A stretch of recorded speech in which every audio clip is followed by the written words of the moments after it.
दोस्तों नमस्कार। हमारे देश में आयुर्वेद का एक विशेष महत्व रहा है। एक खास तरह की जीवन शैली जो भारतीय प्राचीन संस्कृति और सभ्यता का प्रतीक है, उसकी एक विशेष अहमियत है।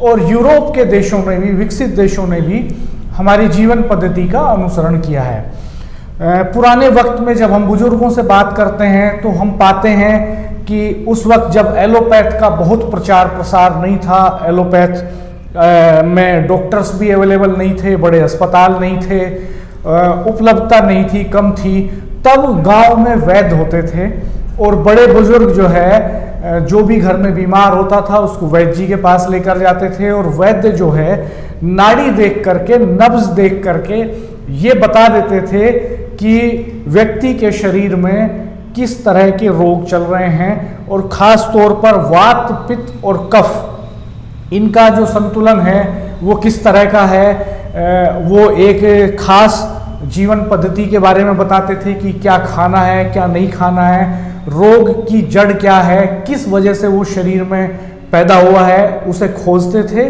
और उसमें खान पान में, रहन सहन में, दिनचर्या में बदलाव के नुस्खे देते थे और उसके साइड इफ़ेक्ट कम होते थे, उससे जो ट्रीटमेंट आता था।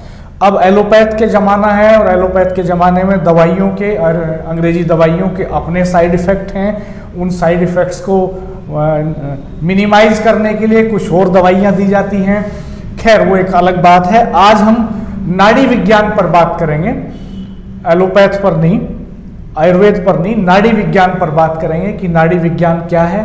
मेरठ शहर के एक प्रख्यात नाड़ी विज्ञानी वैद्य BD शास्त्री जी आज हमारे साथ हैं और ये ब्रह्मी चिकित्सालय है, NH 58 पर है, मेरठ शहर में, कंकरखेड़ा के अपोजिट पड़ता है।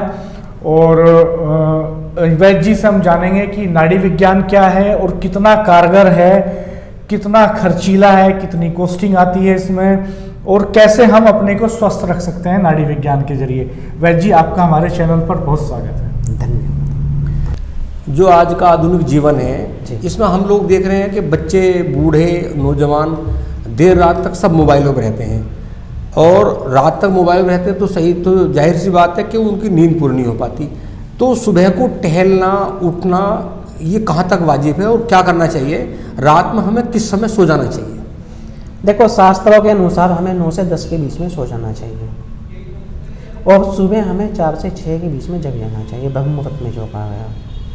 और सुबह घूमने के लिए, क्योंकि सुबह के समय ताज़ी वायु होती है जो हमारे फेफड़ों और पूरे शरीर के लिए बहुत आवश्यक है। उन्हें ताजगी देती है, शक्ति प्रदान करती है, हमारी सांस लेने की शक्ति बढ़ती है और हमारे शरीर की शारीरिक शक्ति बढ़ती है, मानसिक विकास होता है।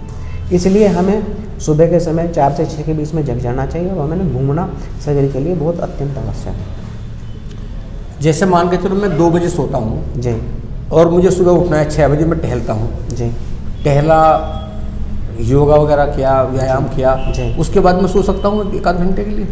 देखो, आपने जो है ना सुबह जगह टहले, जो नित्य क्रिया की हैं वो की, उसके बाद आपने जो है ना नाश्ता किया, मतलब अल्पाहार जो किया, उसके बाद आप उसे पचाने के लिए सो सकते हैं, क्योंकि वो पच भी जाएगा और आपकी बॉडी एनर्जेटिक ऊर्जावान भी होगी।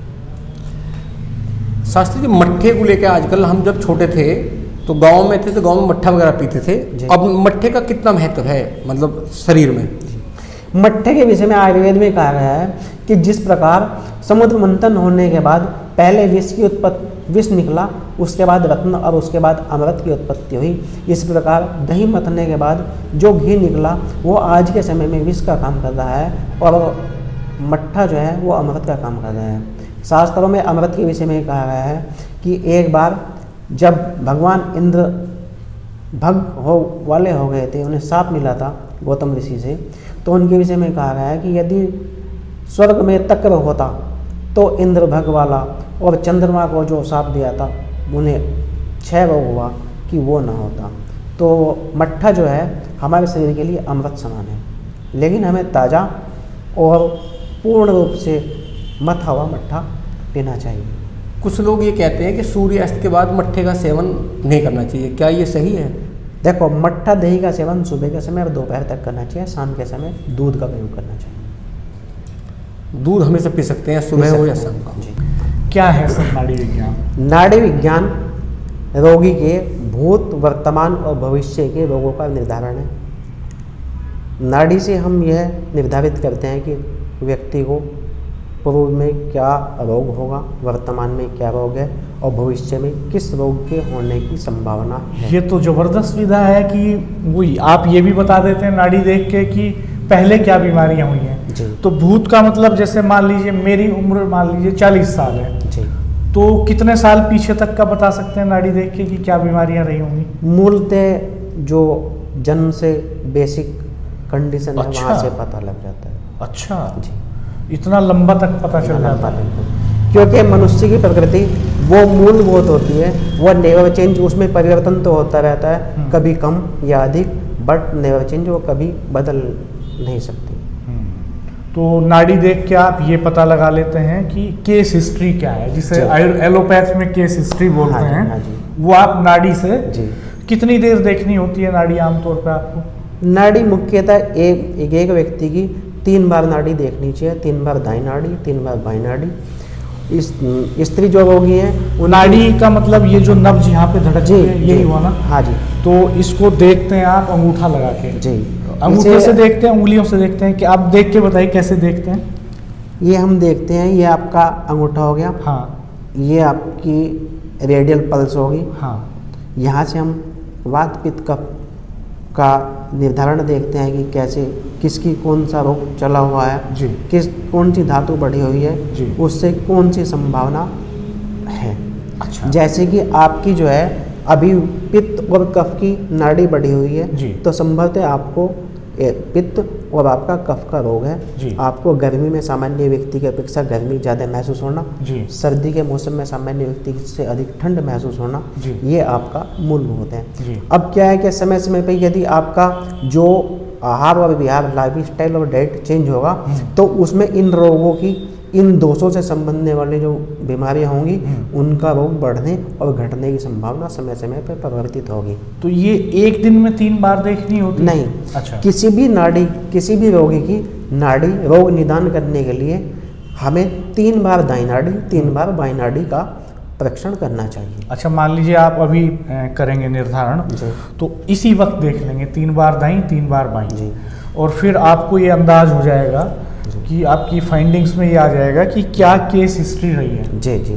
और इसके अलावा अभी क्या चल रहा है। जी। अच्छा, भविष्य भी बताते हैं इससे बीमारियों का? भविष्य से ये है कि यदि आपने अपनी लाइफ स्टाइल और डाइट में परिवर्तन नहीं किया तो उसी दोष से संबंधित आपको बीमारी होने की संभावना होगी। जैसे कि कहीं पे मतलब अग्नि जली हुई है, यदि हम उस पर ध्यान नहीं देंगे तो भविष्य में अग्नि बढ़ने की संभावना होगी, भयंकर रूप लेने की। यदि हमने देख लिया कि यहाँ पे अग्नि प्रज्वलित हो रही है और हमने उसका ध्यान रखा तो ऐसी लापरवाही से कोई दुर्घटना होने की संभावना नहीं होगी। थोड़ा ये बताइए आप कि नाड़ी विज्ञान क्या कहता है कि बीमारियां क्यों होती हैं? जैसे धातुओं की बात की आपने, तो किन धातुओं की बात आप कर रहे हैं? किस तरह का संतुलन उनका होना चाहिए? शरीर विज्ञान के बारे में नाड़ी विज्ञान की अवधारणाएं क्या हैं और बीमारियों के जन्म लेने की अवधारणा क्या है? फिर हम निदान पर पूछेंगे आपसे। हमारे यहाँ आयुर्वेद में एक श्लोक है, वो उसे स्वस्थ की परिभाषा कहा गया।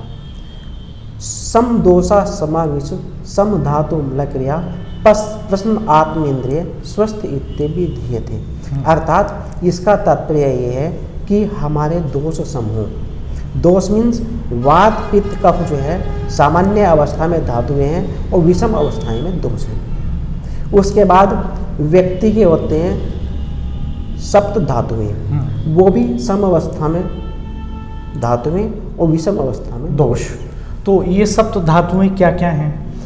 जैसे कि 3 धातुएं पहले होगी वात पित्त कफ, ठीक है। सप्त धातुएं होगी रस, रक्त, मांस, मेद, अस्थि, मज्जा और शुक्र। जी। सबसे पहले हम जो भोजन करते हैं, पहले से ऋषि मुनियों ने बताया कि भोजन को 32 बार एक निवाला 32 बार चबाना चाहिए, तब उसको हम निगलें। वो 32 बार चबाएंगे तो वो लिक्विड फॉर्म में परिवर्तित होगा। आपकी फाइंडिंग क्या है कि आमतौर पे लोग कितनी बार चबाते हैं? जैसे मुश्किल से 5 से 10 बार मुश्किल से चबा पाते हैं, नहीं तो चबाना उचित नहीं समझते, क्योंकि समय नहीं है किसी के पास, समय जल्दबाजी भी में नहीं भोजन है, चाहिए। और जिसके पास समय है हाँ। तो वो ये चाहता है कि जिन अंदर तुरंत पहुंच जाए। हाँ, ये उतावलापन है, जल्दबाजी। अब आदमी मोबाइल चलाते हुए खाना खा रहा है और उस पे ऑनलाइन ट्रेडिंग कर रहा है तो खाना खा रहा है, वो बाइक टीवी चलाते देख हुए, रहा है, गाड़ी चलाते हुए भोजन कर रहे हैं, गाड़ी चलाते हुए भोजन कर रहे हैं। वो ट्रेन में बैठे हुए भोजन कर रहे हैं। हाँ। उसे इस चीज़ का ध्यान नहीं है। आज के जो मुख्यतः 80% लोग ऐसे हैं जिन्हें ये नहीं पता लग पाता कि जो ना बॉडी की आवश्यकता क्या है, कि भूख है कि नहीं है। उन्हें लगता है कि अब समय हो गया है, शाम का कुछ खा लेना चाहिए, भले ही चाहे भूख है या नहीं। अब क्या है कि एक व्यक्ति भूखा है, आयुर्वेदीय अनुसार हमें 2 से 3 घंटे में 20 ग्राम 50 ग्राम जितनी हमारी क्षमता है वो कुछ ना कुछ हमें आहार लेना चाहिए। लेकिन क्या है कि जो बिजी है वो इतना बिजी है कि वो कुछ खा पी नहीं पा रहा। ये खाने का जो गैप है वो 6 घंटे से ज़्यादा, 8 घंटे से ज़्यादा, कई बार तो हम देखते हैं 10-10 घंटे तक हो जाता है। हो जाते हैं। और जो व्यक्ति फ्री है वो पहला भोजन पचा नहीं, उसके पचने से पहले वो दूसरी बार भोजन कर रहे हैं। हाँ। तो सबसे क्या है कि हमारा जो है ना भोजन पचाने का अंतराल और समय वो नियत और निर्धारित होना चाहिए। यानी आयुर्वेद ये कहता है कि भोजन जो है वो सबसे महत्वपूर्ण फैक्टर है जीवन में। अगर आप सारी धातुओं को मेंटेन रखते हैं तो वो धातुएं हैं, और अगर उसमें गड़बड़ी होती है तो वही दोष है। दोष। तो औसतन अगर हम बात करें तो एक सामान्य खुराक के इंसान को कितना समय भोजन लेने में लगाना चाहिए? 15 से 20 मिनट का समय जो है ना भोजन करने में लगाना चाहिए। अच्छा, और इसके मतलब साथ हमारे यहाँ एक चीज़ और कही गई है कि खाने वाली चीज़ पीनी चाहिए, पीने वाली चीज़ खानी चाहिए। मतलब आपने पानी पिया, पानी लोग गट गट पी जाते हैं, जबकि नहीं पीना चाहिए, धीरे धीरे पीना चाहिए, घूंट घूंट के पीना चाहिए। दूध घूंट घूंट के पीना चाहिए, मुंह में घुमा घुमा के पीना चाहिए। और भोजन जो खाने वाला है उसे इतना चबाना चाहिए कि वो पीने वाली स्थिति में पहुंच जाए, वो पीना चाहिए। तो क्या है 32 बार आप कह रहे हैं चबाना चाहिए? 32 बार चबाना, एक निवाला, और तब उसको निकले। तो इससे ये होगा कि जितने भी रस लार के जरिए उसमें मिलने होंगे, या जो भी एंजाइम्स हैं बॉडी में 2 प्रकार के सेक्रेशन है, इंटरनल एक्सटर्नल, अंतःस्राव और बाह्य स्राव। तो जो अंतःस्राव हैं उनसे हमारा शरीर का पोषण होगा, और जो बाह्य स्राव हैं उनसे हमारे शरीर की गंदगी बाहर निकलेगी। जी। जैसे कि बाह्य स्राव हमारा स्वेटिंग, पसीना, जी, मलमूत्र, यूरिन टॉयलेट, जी, नाक से स्राव, ये सब हमारे एक्सटर्नल सीक्रेशंस हैं। और इंटरनल सीक्रेशंस वो हैं जो बॉडी में, ब्लड में एंजाइम्स, हार्मोन्स, जैसे कि सैलाइवा हो गया, जी, पैंक्रियाज से इंसुलिन हो गया, जी, आपका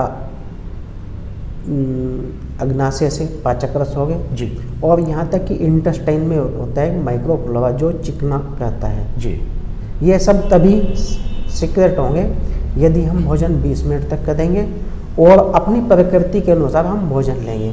जिस व्यक्ति की पित्त प्रकृति प्रधान होगी उसे पित्त उत्तेजक पदार्थों का प्रयोग नहीं करना चाहिए, जैसे कि तले पदार्थ, चाय, तेज मिर्च मसाले, वो नहीं लेने। जिसकी कफ की प्रकृति होगी उसे जैसे कि अभिसंधि द्रव कहा गया है, जैसे कि दही, चावल, केला और मीठा, ये नहीं लेने चाहिए।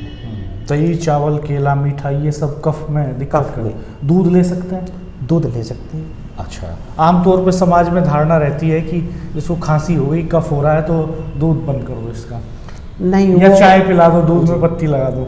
वो देखिए ये तो आज का प्रचलन है। हाँ। जो लोगों ने जो है ना ये आपका बना लिया है जी। नहीं तो ऐसा है नहीं। दूध में हल्दी, अदरक, शुंठी, काली मिर्च, पीपल, इनका प्रयोग करके उबाल के उससे लेना। अच्छा, अगर कफ है आपको, जैसे अभी सर्दियां हैं तो कफ की दिक्कत आम रहती है, तो उस दूध को आप अदरक डाल के उबालें, उसमें काली मिर्च डाल लें थोड़ा, और फिर हल्दी उबालने के बाद मिलाएं कि नहीं, उबालने से पहले हल्दी मिलानी चाहिए। उबालने से पहले त्रिकटु चूर्ण आता है, हाँ। पंचकोल चूर्ण आता है जी। वो आप दूध में डाल के तब उबालें, तब उसका प्रयोग करें तो किसी प्रकार का कफ प्रकोपित नहीं होगा, वात पित्त प्रकोपित नहीं होगा, वो पचेगा जी, और शरीर को बलिष्ठ करेगा। अच्छा, वात की शिकायत भी बहुत आम रहती है जी। तो उसमें क्या खाना चाहिए, क्या नहीं खाना चाहिए? जो वात प्रधान द्रव्य हैं जैसे कि मटर होगी, गोभी होगी, भिंडी होगी, अरवी होगी, ये सब वात प्रकोपक पदार्थ हैं, तो ये प्रयोग नहीं करनी चाहिए वात रोगी को। कफ प्रकोपक नहीं करने चाहिए, क्योंकि जब वात कफ बढ़ती है तो कफ शरीर में- में जोड़ों पीड़ा अधिक बढ़ेगी। जी। तो उससे बचने के लिए हमें इन चीज़ों का प्रयोग नहीं करना चाहिए। तो आप क्या सजेस्ट करेंगे कि एक स्वस्थ व्यक्ति अपनी 24 घंटे की दिनचर्या में सोने के लिए कितना समय निकाले, खाने के लिए आपने कहा कि एक बार में कम से कम उसको 15 से 20 जी, मिनट जी। का समय लेना चाहिए, जी। और क्या चीज़ें खाए क्या नहीं खाए? देखिए, जो आयुर्वेदीय या आपका सनातनी लोग हैं वो ईश्वर मानते हैं, ब्रह्म मानते हैं। प्रकृति जो है ईश्वर का स्कूल है, विद्यालय है।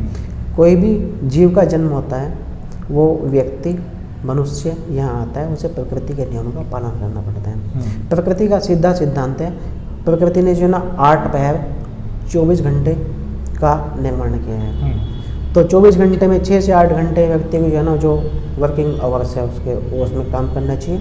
6 से 8 घंटे सोना चाहिए और 6 से 8 घंटे जो है ना वो दूसरी नित्य क्रियाओं के लिए है, जिसमें कि आपका जैसे कि दंत धावन, छोर क्रम, शेविंग वगैरह, कट वगैरह, इन सब का निर्धारित समय है।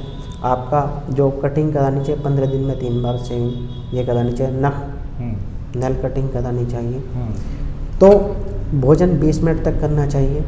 जैसे आपका सोच के लिए, फ्रेश होने के लिए 10 से 15 मिनट का समय निर्धारित है, तो उसके अकॉर्डिंग हमें चलना चाहिए। अब 10 से 15 मिनट लगाना चाहिए आदमी जी, ताकि पेट ठीक से साफ हो जाए। पेट ठीक से साफ है, मेंटल सेटिस्फैक्शन हो जाए। तो खाने पीने के बारे में क्या सजेस्ट करेंगे आप कि क्या चीज़ें खानी चाहिए क्या नहीं खानी चाहिए? आजकल शादियों का सीज़न बहुत है, सर्दियां हैं, दावतें जम के उड़ा रहे हैं लोग, तो हम देखते हैं कि हर तीसरे चौथे आदमी को कि भाई शुगर हो गया है, ब्लड प्रेशर की बीमारी आम है, तनाव में लोग बड़े पैमाने पे हैं। तो क्या सजेस्ट करेंगे आप इनसे बचने के लिए, क्या करे कोई आदमी? देखो, इसमें जो है ना जो आपके हेल्थ कोच हैं हाँ। या आपके स्वास्थ्य निर्देशक हैं, आप उनसे सलाह लें। एलोपैथ होम्योपैथ में तो ये पद्धति नहीं है, वात पित्त कफ लोग मानते नहीं हैं। जी।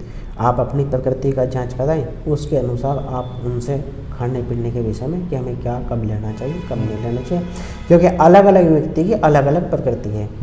वातज पित्तज कफज 3 ये होगी, उसके बाद वात पित्त, पित्त कफ, फिर कफ वायु, उसके बाद सन्निपादज होगी यानी कि त्रिदोषज, वात पित्त कफज।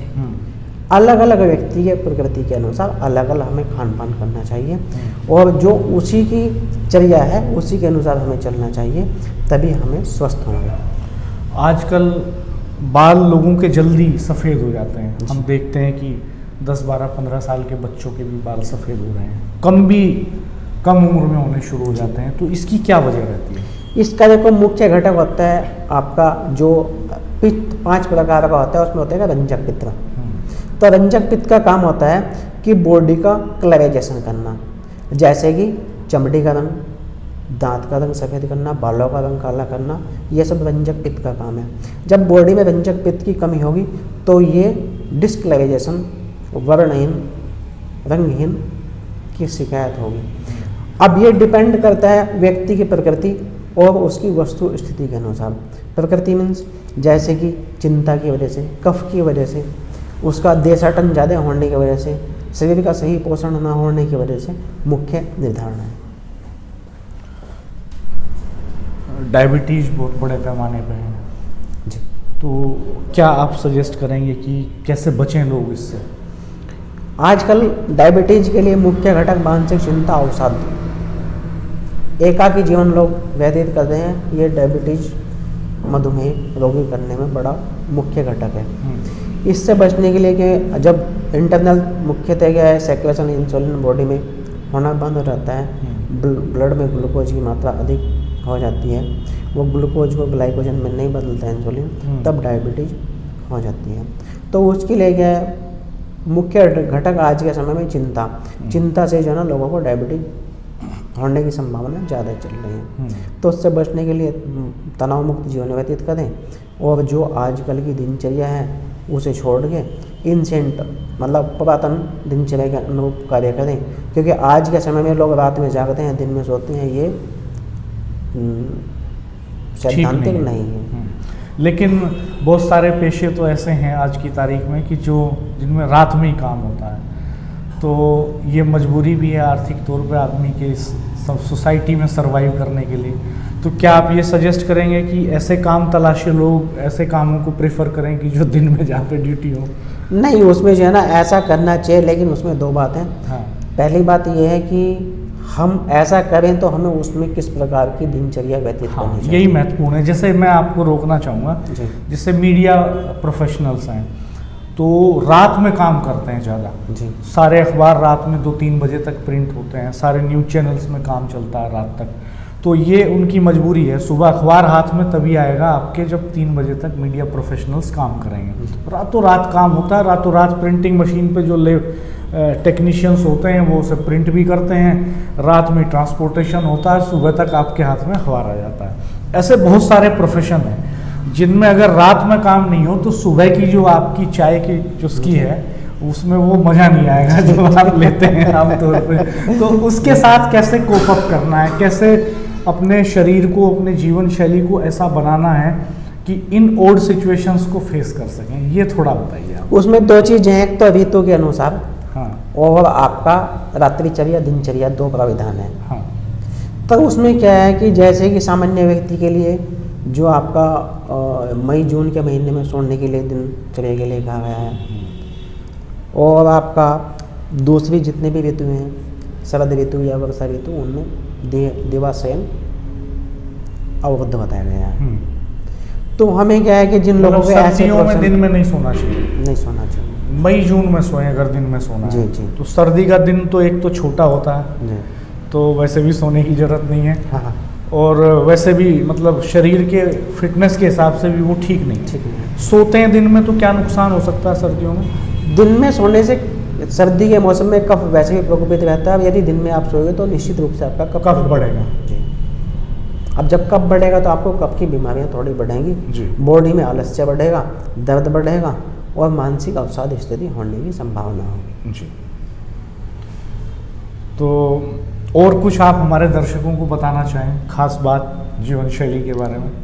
बस खास बात ये है कि व्यक्ति को जो है ना आज के समय में ऋतुचर्या दिनचर्या व्यक्ति भूल गया है, उसके अनुरूप अपना आहार विहार लाइफ और डाइट प्लान करें, लाइफ स्टाइल थोड़ा उसी तरीके से रखें। जिन लोगों के साथ समस्या है कि वो ऋतुचर्या दिनचर्या रात्रिचर्या के अनुसार कार्य नहीं कर सकते, उसमें थोड़ा समाधान करें। और आपका हमारा जो प्रकृति है वो इस तरीके से बना है कि सुबह के समय बसंत ऋतु होती है, फिर दोपहर में ग्रीष्म ऋतु होती है, शाम के समय वर्षा ऋतु और रात के समय शरद ऋतु हो जाती है।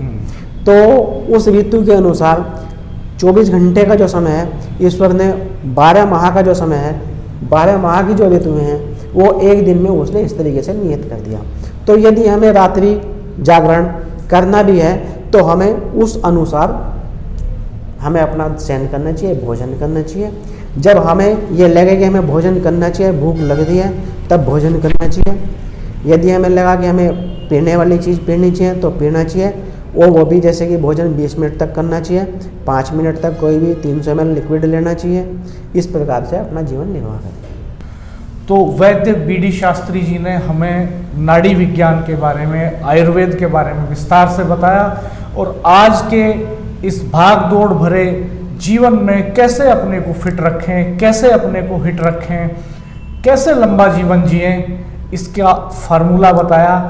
हमें भरोसा है कि इस वीडियो में जो जानकारियां वैद्य जी ने दी हैं वो आप सबके लिए बहुत वैल्यूएबल होंगी।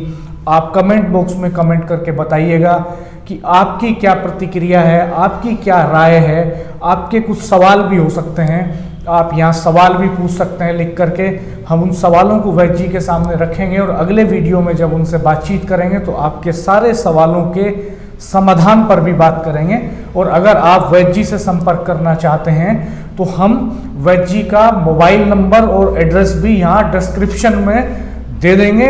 आप उनसे सीधे भी बात कर सकते हैं, आप उनसे संपर्क कर सकते हैं और आप यहाँ अपनी प्रतिक्रिया जरूर देंगे, ऐसा हमें विश्वास है। हमारे चैनल पर बने रहिएगा, सब्सक्राइब कीजिएगा, बेल आइकन प्रेस कर दीजिएगा, नोटिफिकेशंस ऑन कर दीजिएगा। जल्द ही मिलते हैं अगले एक और वीडियो में। धन्यवाद, नमस्कार।